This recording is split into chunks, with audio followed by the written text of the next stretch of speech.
Olá pessoal, tudo bem? Saudade de vocês, né? Meus 8º anos, das nossas conversas, dos nossos debates.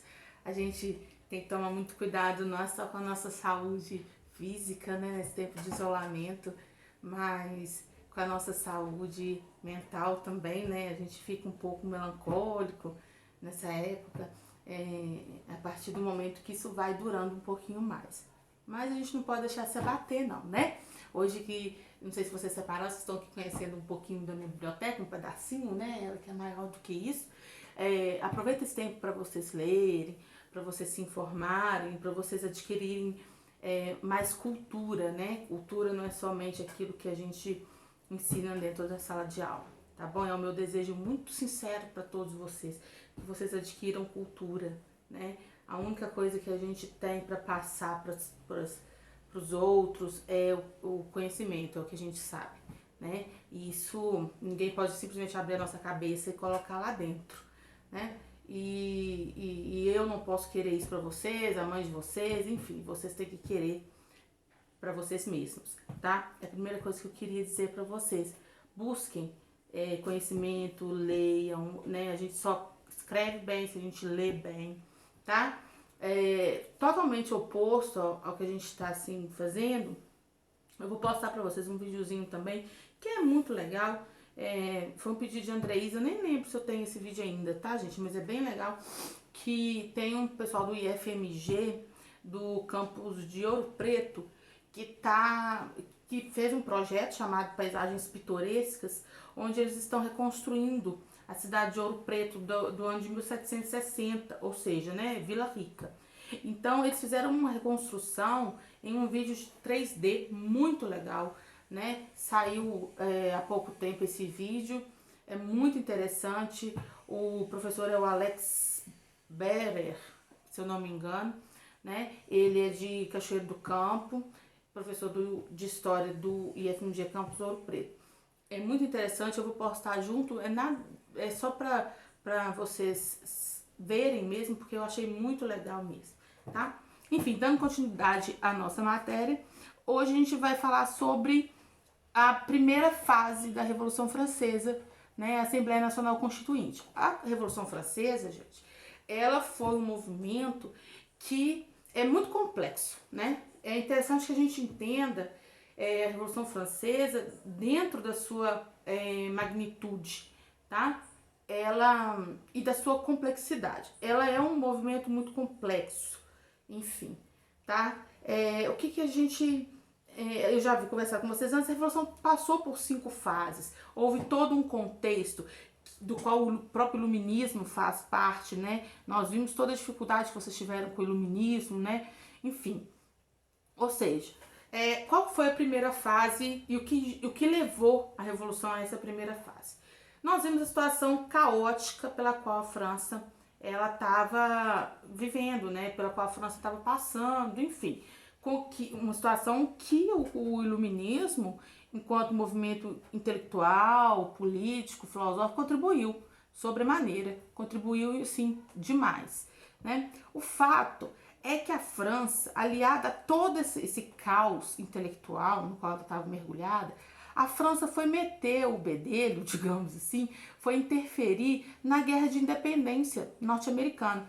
Os Estados Unidos, paralelo a toda essa situação que estava acontecendo na França, estava lutando pela sua independência, né, contra a Inglaterra. E lá nos Estados Unidos tem uma situação que é muito peculiar, porque os Estados Unidos, que antes, né, eram formados por 13 colônias, havia uma divisão muito clara entre as colônias do Sul e as colônias do Norte. E após a guerra de independência da Inglaterra, né, dos Estados Unidos em relação à Inglaterra, os Estados Unidos mergulharam em uma guerra civil, chamada Guerra de Secessão, do Norte contra o Sul, que acabou tendo aí a vitória do Norte. A França, ela saiu em socorro dos Estados Unidos, né, pela independência contra a Inglaterra, o que onerou ainda mais as finanças do Tesouro francês. E isso era um problema. Por que isso era um problema? Porque a França já estava falida. A França, que nós vimos que tinha uma economia basicamente agrária, já vinha sofrendo há muito tempo com colheitas muito ruins, com safras muito ruins, né? tinha gastos enormes. A França, né, ela gastava muito, porque nós vimos que o antigo regime que vigorava na França à época baseava a sua sociedade, a sua pirâmide social, na divisão em 3 estamentos, né? O primeiro e o segundo estado, sendo respectivamente o clero e a nobreza, eles não pagavam nenhum tipo de imposto e eram sustentados pelo terceiro estado, que era a burguesia. Nós vimos que a burguesia, ela também, dentro desse terceiro estado, também existe uma divisão, que é tema para outra aula, outro vídeo, tá? Bom, o fato é que o primeiro e o segundo estado, além de gastar demais, vivia em extremo luxo. O clero e a nobreza viviam num luxo absurdo. A nobreza em si, além de muitos deles gozarem, né, digamos assim, usufruírem de benefícios feudais, né, estava falida. Nós já havíamos conversado sobre o fato de que as cruzadas não deram certo e de que quem basicamente participou e levou a cabo todo esse movimento foram os nobres, enfim. E que por isso mesmo a nobreza foi atraída para a figura do rei, que até então estava sumida. Enfim, havia toda uma questão envolvida com a perca de poder da nobreza, né? O fato é que a França estava passando por uma situação intelectualmente caótica, né, por conta do advento do iluminismo, economicamente desesperadora por 2 motivos. Das colheitas muito ruins, a França, que baseava sua economia na agricultura, basicamente, 70%, 80% da sua economia era baseada na agricultura, e também por conta desses gastos enormes, né, que vieram aí em razão do seu socorro aos colonos americanos na sua guerra de independência contra a Inglaterra. Então, o que o rei fez? À época, Luís XVI, ele pensou em convocar o primeiro e o segundo estado e pedir que eles começassem a pagar impostos, né? E assim ele fez, claro que não deu certo, porque o primeiro e o segundo estado, eles estavam há muito tempo acostumados a somente usufruir dos privilégios, né? E eles teriam aí que arcar com certos custos. E o rei, diante da negativa de padres e nobres, ele convocou então os Estados Gerais. Os Estados Gerais era uma assembleia composta pelos 3 estados, pelos representantes dos 3 estados. E esses Estados Gerais não se reuniam há muitos anos. Desde a década de 1600, eles não se reuniam. E era um problema muito sério, porque o rei tinha uma intenção de jogar a burguesia contra a nobreza e o clero para forçá-los a pagar os impostos, né, e assim desonerar um pouco o Tesouro Nacional, né? E isso foi um problema muito grande. Por quê? Porque como que se dava a votação na Assembleia dos Estados Gerais? Ela se dava por estado, né? O voto era um por estado. Então, o primeiro e o segundo estado, como detinham, né, os mesmos privilégios, sempre votavam juntos contra a burguesia. A burguesia, e aí olha que interessante, né? O tiro, digamos assim, que o rei deu saiu pela culatra, porque a burguesia, ela começou a forçar o rei para que o voto nas Assembleias dos Estados Gerais fosse por cabeça. E em número, os estados, a burguesia, né, o terceiro estado, era muito mais numeroso do que o primeiro e o segundo estado juntos. Se a forma de votação dentro da Assembleia dos Estados Gerais fosse alterada, a chance da burguesia fazer aprovar medidas que os beneficiassem seria enorme. E claro que o rei, diante disso, ele viu que ele tinha feito uma coisa muito errada, né? E ele mandou todo mundo ir para casa, falou assim, não, essa Assembleia não tá dando certo, revogou a reunião da Assembleia dos Estados Gerais. Só que aí já não dava mais como voltar atrás, o estrago já tinha sido feito. Os deputados, os burgueses que faziam parte do terceiro estado estavam reunidos na Assembleia dos Estados Gerais, se separaram, né? Ou seja, eles separaram-se da Assembleia dos Estados Gerais e se declararam reunidos em uma Assembleia Nacional Constituinte. Essa foi a primeira fase da Revolução Francesa, a fase da Assembleia Nacional Constituinte. A partir do não consenso em em razão da forma de votação dentro da Assembleia dos Estados Gerais, os políticos, né, as pessoas ali que estavam envolvidas do terceiro estado nessa Assembleia, separaram-se dos Estados Gerais e se declararam reunidos em uma outra Assembleia, que era a Assembleia Nacional Constituinte. Qual que era o objetivo da Assembleia Nacional Constituinte? Preparar uma nova Constituição para a França. E o rei viu que não tinha mais como voltar atrás. A pressão estava enorme, o rei capitulou, ele sugeriu que os membros do primeiro e do segundo estado aderissem à Assembleia Nacional Constituinte. Então, algum tempo depois, poucos dias depois, o primeiro documento que sai dessa reunião é a Declaração dos Direitos do Homem e do Cidadão.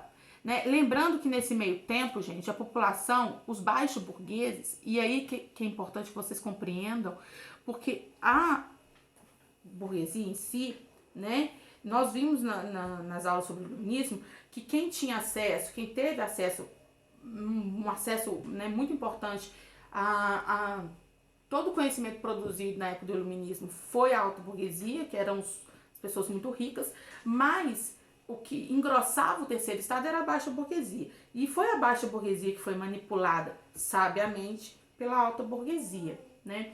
Quando os políticos ali, representantes da burguesia, se declararam reunidos em Assembleia Nacional Constituinte, prontos para fazer uma nova Constituição para a França, os baixos burgueses foram manipulados e foram à rua, foram às ruas, tomaram a Bastilha. A Bastilha, a queda da Bastilha é oficialmente o início da Revolução Francesa. E por quê? É uma outra coisa que eu quero que vocês prestem atenção aqui. A importância dos símbolos, tá? É muito importante essa questão dos símbolos. Por que isso? Porque a Bastilha era um símbolo.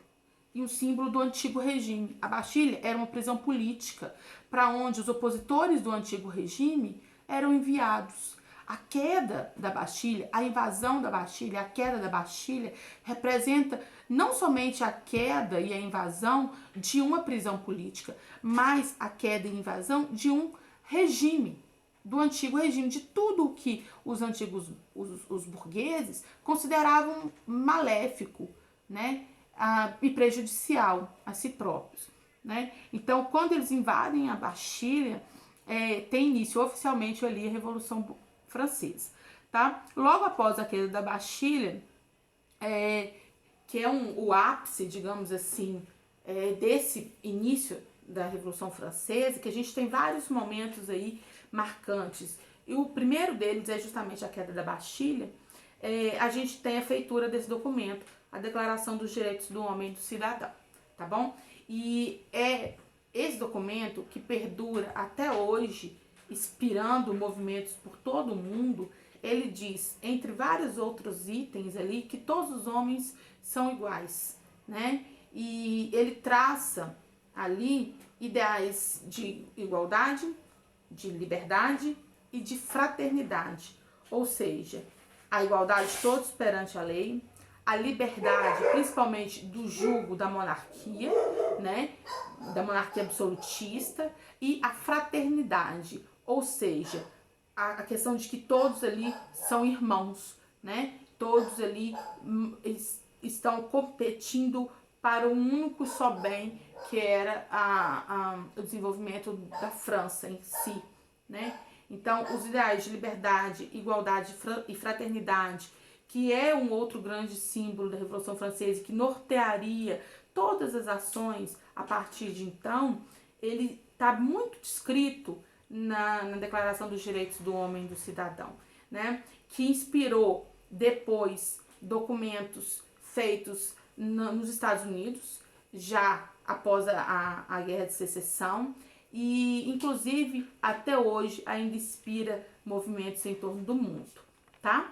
Próxima aula a gente vai continuar, a gente vai para a segunda fase da Revolução Francesa, né, que é uma fase onde as coisas começam a complicar um pouquinho. A gente tem aí a fuga do rei, a gente tem os revolucionários na França tendo que se opor a forças internas e externas, que vão sendo formadas coligações estrangeiras contra a Revolução Francesa, né? Mas eu quero deixar aqui uma tarefinha para vocês darem uma pesquisada nesse documento, na Declaração dos Direitos do Homem e do Cidadão, né? Darem uma lida e, se possível, copiar no caderno quais eram.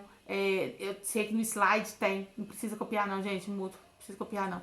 No slide vocês têm trechos da Declaração dos Direitos do Homem e do Cidadão. Antes da gente terminar, eu sei que esse vídeo tá longo, eu vou ter que cortar, tem um livro que eu queria deixar aí como indicação para quem gosta de ler. Fala sobre, se passa nessa época da Revolução Francesa. Eu não sei se eu vou achar esse livro aqui, eu tô procurando aqui, tá, gente?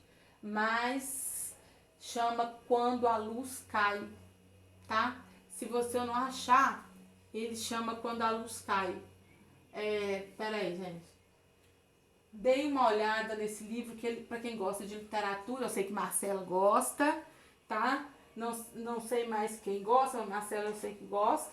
É um livro fantástico e se passa aí durante esse período da Revolução Francesa, tá? Se eu achar, eu mando foto para vocês. Se eu achar, eu mando foto para vocês desse livro, tá bom? Até mais. Tchau. Fiquem em casa, conscientes. Tchauzinho.